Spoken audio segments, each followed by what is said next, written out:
वासुदेवाय। ओम ब्रह्म मुरारी त्रिपुरांतकारी भानु शशि भूमि सुतो बुधश्च गुरुश्च शुक्र शनि राहु केतव सर्वे ग्रहा शांतिकरा भवन्तु। Hello everyone. इस त्योहार के मौके पे जब हमने नवरात्रों का त्योहार मनाया है, अब दशहरा का त्योहार मना रहे हैं और अब दिवाली का त्योहार भी आने ही वाला है, मैंने सोचा क्यों ना एक वीडियो आपके साथ शेयर की जाए।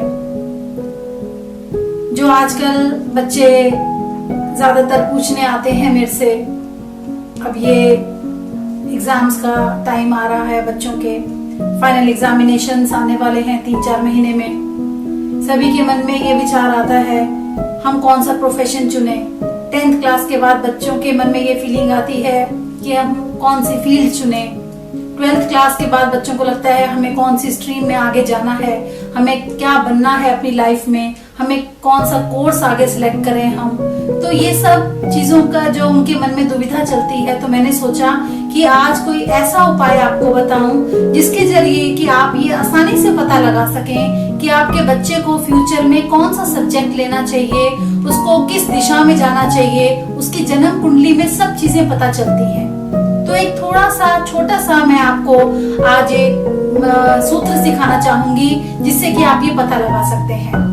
आपको सबसे पहले ये पता करना होगा कि आपकी जन्म कुंडली में सूर्य, चंद्र और लगन तीनों में से कौन सी कुंडली बलशाली है। कैसे पता लगाएंगे आप? ये आपको डिग्री से पता चलेगा। सूर्य, चंद्रमा और लगन में से किसकी डिग्री मजबूत है, यानी कि कोई भी ग्रह इनमें से कोई जो है 0 डिग्री या 1 डिग्री 2 डिग्री का ना हो, या अमृत अवस्था में 29, 28 या इस तरह से 0 डिग्री का ना हो, या बाल अवस्था में या वृद्ध अवस्था में जो ग्रह ना हो। अगर इस अवस्था में होगा तो वो बलहीन माना जाएगा। तो उसकी अवस्था आपको देखनी है कि युवा अवस्था में हो, और लगन भी आपको देखना है तो युवा अवस्था का लगन हो, अच्छी डिग्री ले रखी हो उसने। तो अगर जब हम पहले ये सुनिश्चित कर लेते हैं कि सूर्य, चंद्रमा और लगन में से हमें कौन सी कुंडली पर वर्क करना है, कौन सी कुंडली पर देखना है, तो जब हम पहला पॉइंट ये सुनिश्चित कर लेते हैं, सपोज आपने डिसाइड किया कि आप लगन कुंडली से देखेंगे, तो लगन कुंडली से आपको दशम भाव देखना है।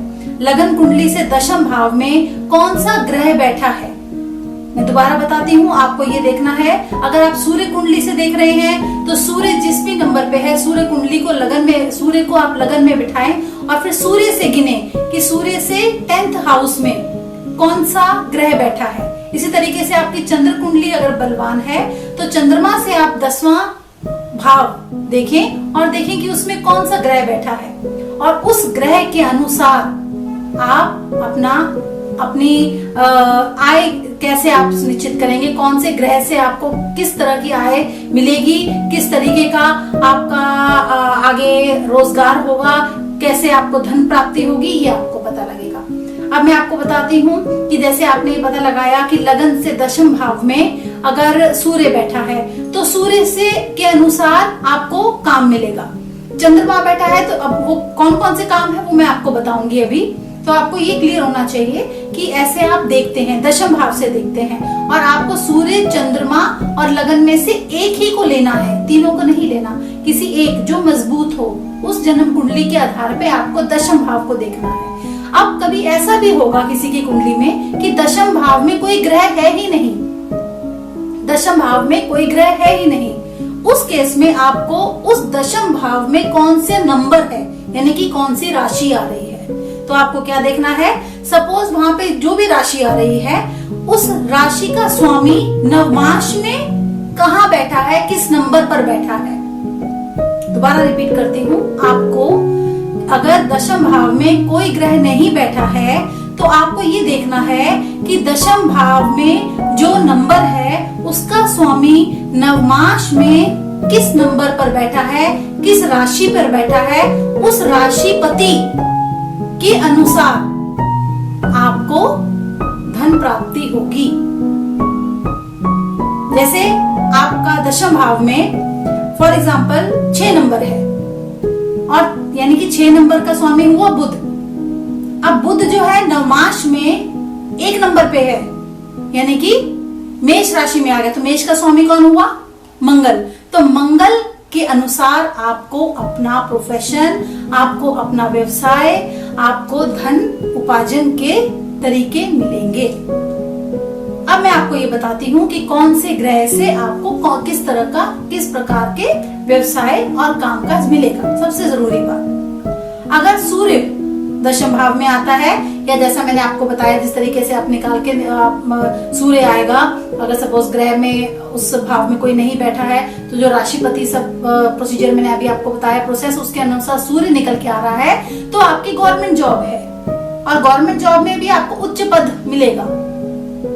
अगर चंद्रमा है तो आपको चंद्रमा से जुड़े हुए यानी कि जल संबंधी कोई व्यवसाय काम मिलेगा।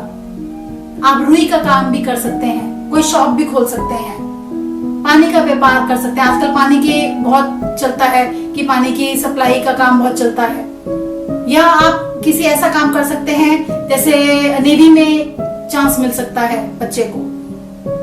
अगर मंगल आता है तो मंगल से क्या व्यवसाय जुड़ते हैं हमारे? मिलिट्री, कोई भी पुलिस, इस तरीके का काम। अब अगर आपका राहु आता है फॉर एग्जाम्पल, राहु से हम क्या करते हैं? दादा से हमें कुछ ना कुछ फायदा मिलेगा, और काम हमारे किस तरह के आ जाते हैं? मेडिसिन से जुड़े हुए भी आ सकते हैं। और राहु से जुड़े हुए जुआ, सट्टेबाजी, लॉटरी, इस तरीके के काम भी आते हैं राहु केतु से, और इन सब चीजों से भी उसको आमदनी मिलेगी। और अगर ग्रह आ जाता है शुक्र, शुक्र आने से जो वाइफ या किसी स्त्री से धन उपार्जन होता है, धन का फायदा होता है। और काम किस तरीके के आ जाते हैं हमारे? कुछ भी कपड़े से जुड़ा हुआ, ज्वेलरी से जुड़ा हुआ, इस तरह के काम करने चाहिए अगर शुक्र आता है तो। सौंदर्य से जुड़ा हुआ काम। गुरु आ जाता है अगर 10th हाउस में, या राशेष जो है वो गुरु बन जाता है, तो गुरु से जुड़े हुए कौन से इस तरह के आप धन उपार्जन वाले काम फाइंड आउट कर सकते हो? टीचर, प्रोफेसर, पांडित्य का काम, ज्योतिष का काम, ये सारे अगर आपका गुरु आता है तो आपको इस दिशा में जाना चाहिए। बुध आ जाता है, बुध आ जाता है तो आपको मित्र से हेल्प मिलेगी, आप कुछ पार्टनरशिप का काम कर सकते हैं, आपको अकाउंट से रिलेटेड काम, वकालत का काम, इस तरह का काम बहुत सूट करेगा। अगर शनि आ जाता है तो शनि से जुड़ा हुआ मतलब कि आपको ये काम किसी अपने से नीचे पोस्ट पे कोई बंदा होगा उसकी हेल्प से आपको कोई ना कोई अच्छा काम मिलेगा। तो इसमें क्या लेबर से जुड़ा हुआ काम आप कर सकते हैं, आप कोई प्रोजेक्ट स्टार्ट कर सकते हैं, आप छोटे मोटे कोई भी काम करके अपना धन उपार्जन कर सकते हैं। तो इस तरीके से आपको पता चल जाता है कि आपको किस दिशा में जाना है। मैंने आपको सारे ग्रह बता दिए। इस तरीके से आप अपने बच्चों की जन्म कुंडली को खुद एनालाइज कर सकते हैं कि उसके लिए कौन सी स्ट्रीम अच्छी होगी, जिसमें कि उसको जाना चाहिए, जिसके तरीके से उसका धन उपार्जन होगा, उसका भविष्य बनेगा और फ्यूचर में उसका किस तरीके से उसका व्यवसाय बनेगा। और अगर एक बात माइंड में रहेगी, बुध अगर हो तो व्यवसाय भी कर सकता है कोई बच्चा जो है। व्यवसाय में जाने के लिए बुध अगर आता है तो वो व्यवसाय की तरफ जा सकता है। शनि में नौकरी ही करेगा वो, क्योंकि बहुत बार ये क्वेश्चन आता है कि नौकरी करे या अपना व्यापार करे। तो अगर शनि है निकल के आ रहा है, उसका राशेष जो वहां पे बैठा है 10th हाउस में, तो वो नौकरी से ही धन उपार्जन करेगा। और अगर बुध आता है तो वो व्यवसाय कर सकता है। और बुध से हम पांडित्य को भी करते हैं, उसमें भी पांडित्य का काम बुध के अंडर भी आ जाता है। मुझे उम्मीद है कि आपको मेरी वीडियो बहुत अच्छी लगी होगी। शेयर सब्सक्राइब जरूर करें, लाइक जरूर करें। और अगर आपकी कोई सवाल है हमेशा की तरह आप मुझसे पूछ सकते हैं। मैंने आपको नंबर हमेशा दिया है 9811008575। Thank you.